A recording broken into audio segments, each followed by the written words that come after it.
So since I've been pretty much locked inside for like the past 48 hours, I decided that today I wanted to go and try a bunch of new restaurants and I don't know, kind of to make a vlog and talk about my observations in comparison from Buenos Aires and Atlanta, specifically in like restaurants and consumer culture and that sort of thing. And so my first observation at Tipo Siete and a lot of other cafes that I've been to so far in Buenos Aires is that the wait staff is a lot more like hands off. In Atlanta, a lot of people like they expect the waiter to like come to their table like within like every 5 minutes and like, are you guys ready to eat? Do you need more time? Like that sort of thing. But here, they show up, they give you the menu. Like you come inside, you sit yourself. They give you the menu, and then they come take your order, and then they give you food, and then they don't talk to you until you call them over to get the check.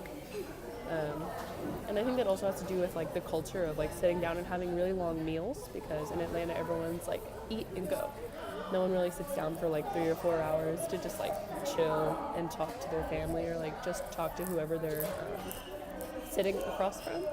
And I really like that about this culture, although sometimes I'm kind of in a rush and I just want my food and I just want to get out of here. But it is really interesting.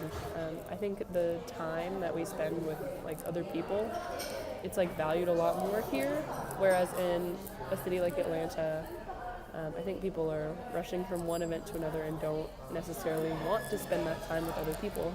And so in another blog that I've done in the past, when I talked about dogs, I talked about like the familiarity of this culture, and I think that the like family unit as well as like being affectionate and like spending time and getting to know other people is really important here. That might have something to do with the check dilemma, which you may have heard of.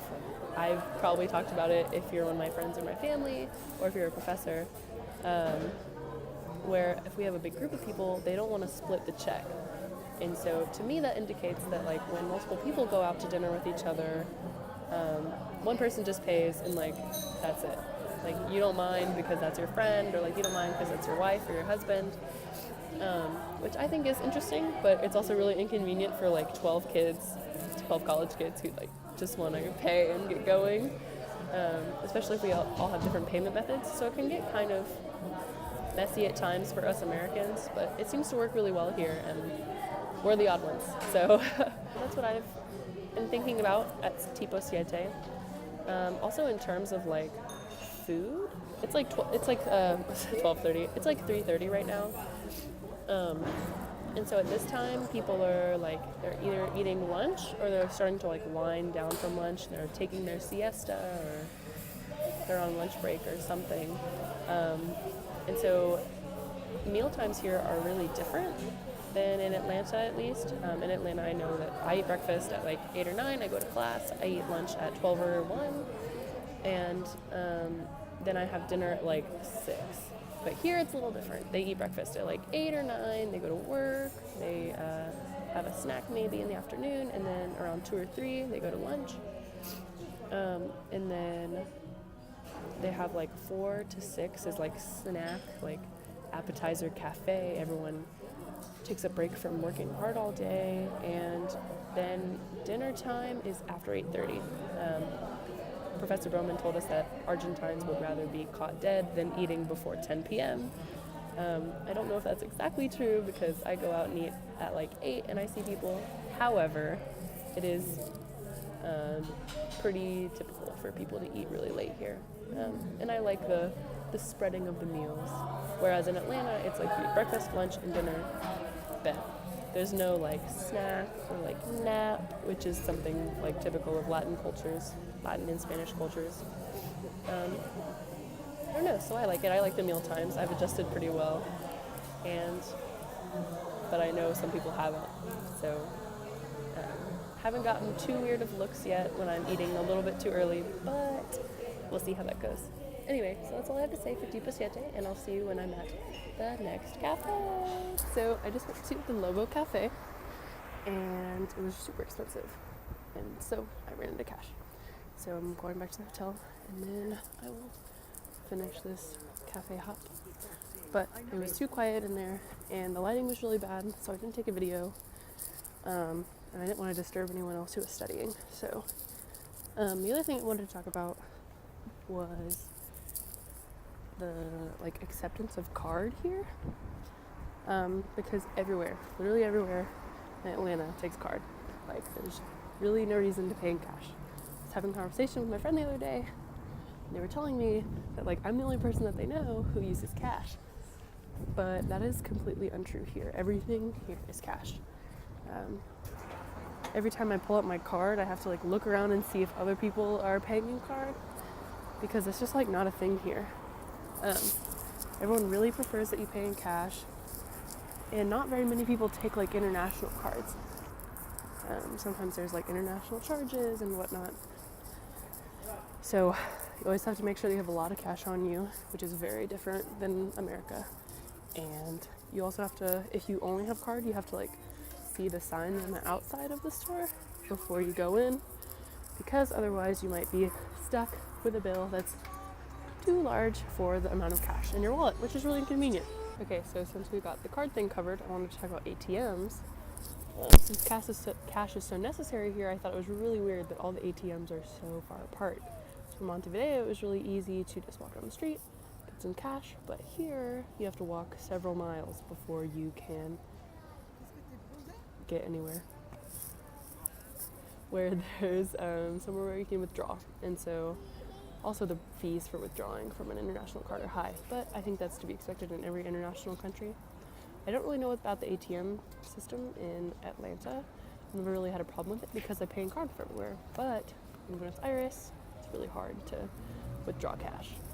And I also wanted to say that right now, since it's like 4 p.m., people are just starting to get off work if they go to work early, but really it's kind of like a quiet part of the day.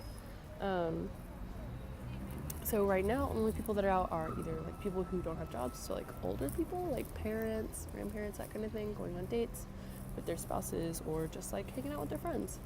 Or it's students. I think I've seen approximately 7 students like studying really, really hardcore so far, and I've only been to 2 places. And these students age in all different ranges, which is probably because of the free schooling here. In America, obviously, we have to pay for university, but here, it is all public, which I think is pretty cool. So yeah, lots of students, lots of old people, no cash. Don't have cash, but you have to pay cash, no cards. And then coffee seems to be something that you can drink at any part of the day. And it's kind of surprising because when I went, it was about 4 p.m. when I walked into Cafe Lobo, and I ordered cake because it smelled so good, and it was crazy expensive. Not even gonna tell you how much it was. But she said, "You don't want coffee with it?" And I said, "No, thank you." And she looked at me like I was crazy. So that kind of tells you that everyone likes drinking coffee here, and if not coffee, they generally have a large range of tea. So there's always like green tea, herb tea, black tea. Some restaurants, like the more higher up ones, have English breakfast tea, which is what I really like to drink. But I also don't think that that tea is that big of a thing in Atlanta either. I mean, there's like tea shops and like Starbucks, but it's always just like black tea or like fruit tea, which I guess is kind of similar here. But at the fancy brunch places, there's definitely a lot of options for tea. And then the other thing that I wanted to say was that water is expensive here. And so if you walk into a coffee shop and you're like, "Hey, can I get a glass of water?" sometimes they say no. And so that's completely different, because in America, if you walk in and you're like, "Hey, can I get a glass of water?" you're not going to get charged for the water as long as you're like, I don't know, eating a meal there. So the lady who was serving me obviously knew I was eating because I had cake in front of me. And she was like, "No, we don't have like a glass of water. You have to order a bottle." And so I was like, "Okay, I'll order a bottle." And that was crazy expensive too. And so I think it's interesting that here, soccer is a human right, but water isn't. So I don't have to pay to watch soccer on TV. However, I do have to pay to be hydrated, which sucks for me because I like water a little bit more than I like soccer. Anyway, so that's what I have so far. It says a lot about the priorities. So I'm going to start putting together this video. Anyway, bye.